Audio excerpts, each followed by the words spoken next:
So, eto na naman ako. So, ang dami niyong senaryo.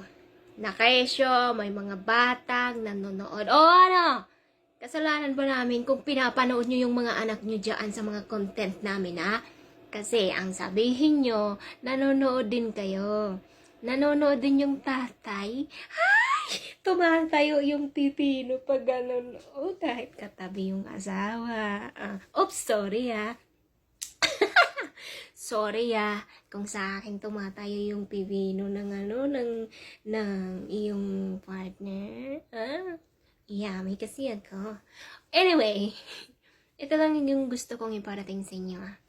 Sa mga nagsasabi dyan na hindi ako nahiya. Alam niyo, wala naman ako dapat ikahiya.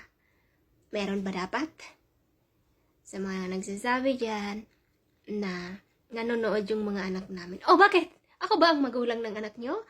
Hindi!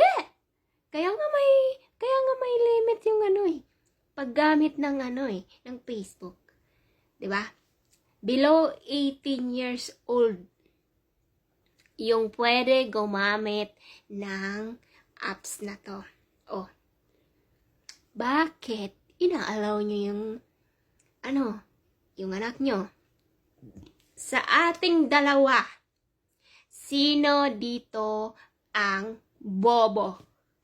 Diba ikaw na magulang?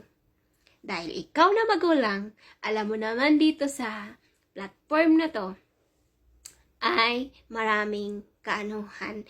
Bakit mo ina-allow yung iyong anak na gumamit? Hindi pa naman pwede sa kanya. Oh. Ba't mo ina-allow? O di ikaw ang tanga.